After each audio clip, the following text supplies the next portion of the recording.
பச்சரிசி கொடுக்கப்படுகிறது, 1 கிலோ சர்க்கரை கொடுக்கப்படுகிறது, கரும்பு ஒரு முழுநீள கரும்பாக அது நேரடியாக வாங்கி வந்து அவர்களுக்கு கொடுக்கப்படுகிறது. அது அல்லாமல் 3000 ரூபாய் ரொக்கமாக அவருடைய கையில் கொடுக்கப்படுகிறது. வேஷ்டி சேலை அதுவும் இப்பொழுது சேர்த்து கொடுக்கப்படுகிறது. மொத்தத்தில் தமிழ்நாடு முழுவதும் பார்த்தால் ஏறத்தாழ 2,22,00,000 குடும்ப அட்டைதாரர்களுக்கு இன்றைக்கு கொடுப்பதற்காக மாண்பு முதலமைச்சர் அவர்கள் துவக்கி வைத்திருக்கிறார்கள். நம்முடைய மாவட்டத்திலே மட்டும் ஏறத்தாழ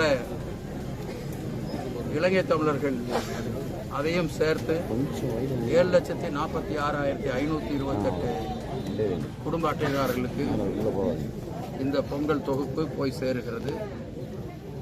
அதற்காக மொத்தமாக ஆகும் செலவு என்று பார்த்தால் ஏறத்தாழ 224 கோடி ரூபாய் வரும் என்ற அளவிலே தான் அது கொடுக்கப்படுகிறது.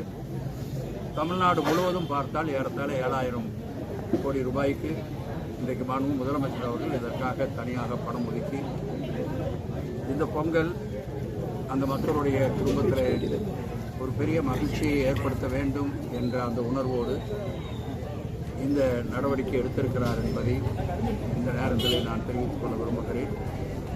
அது மட்டுமல்ல, 2 நாட்களாக அவர் திண்டுக்கல் போன்ற நிகழ்ச்சிகளிலே கலந்து கொண்ட பொழுது பொதுமக்கள் அத்தனை பேருக்கும் தங்களுடைய பொங்கல் வாழ்த்துக்களை அவர் தெரிவித்திருக்கிறார். எனவே இன்றைக்கு கொடுக்கப்பட்டிருக்கிற இந்த பொங்கல் தொகுப்பு கண்டிப்பாக அந்த குடும்பங்களை இந்த பொங்கலை மிக சிறப்பாக கொண்டாடுகிற ஒரு மகிழ்ச்சியான சூழ்நிலையை கொடுக்கும் என்பதிலே எங்களுக்கு நம்பிக்கை இருக்கிறது. எனவே மாண்பு தமிழ்நாடு முதலமைச்சர் அவர்கள் எடுக்கிற இந்த நடவடிக்கை சாதாரண மக்களை மனதிலே வைத்து அவர் இந்த நடவடிக்கை எடுக்கிறார். அதே போல நம்முடைய துணை முதலமைச்சர் உதயநிதி அவர்களும் மாண்பு முதல்வர் கொண்டு வருகிற ஒவ்வொரு திட்டத்தையும் இந்த மக்களிடத்தில் கொண்டு போய் சேர்ப்பதற்கு உரிய நடவடிக்கையை எடுத்துக்கொண்டிருக்கிறார்கள். தினந்தோறும் காலையிலே ஒரு நிகழ்ச்சி திண்டுக்கல்லில் காலையிலே கலந்து கொள்கிறார்கள். அதே போல சென்னையில் அன்றைக்கு மாலையிலேயே ஒரு நிகழ்ச்சி. இப்படி தொடர்ந்து அத்தனை நிகழ்ச்சிகளிலேயும் மக்களை சந்திப்பதே மிக முக்கியமான பணிகளாக எடுத்துக்கொண்டு மாண்பு முதலமைச்சர் அவர்கள் செய்து கொண்டிருக்கிறார்கள். எனவே இன்றைக்கு அவர் சார்பாக இங்கே இந்த பொங்கல் தொகுப்பு கொடுக்கப்பட்டிருக்கிறது. எனவே அத்தனை பேருக்கும் எங்கள் அனைவருடைய சார்பாக நம்முடைய மாவட்டத்துடைய சார்பாக நாங்கள் பொங்கல் வாழ்த்துக்களை அத்தனை பேருக்கும் தெரிவித்துக் கொள்கிறோம்.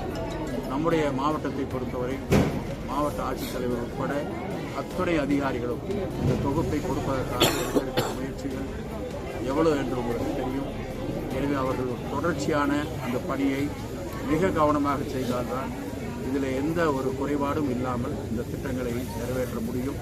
எனவே அப்படிப்பட்ட பணியை செய்திருக்கிற அத்துணை அதிகாரிகளுக்கும் இந்த நேரத்தில் எங்களுடைய நன்றியை அவர்களுக்கு உரித்தார்கள்.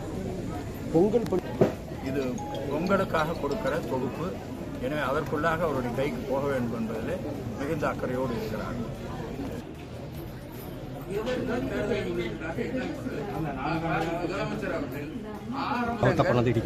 இப்போ குழந்தைங்க படிக்க போறதுக்காக அவங்க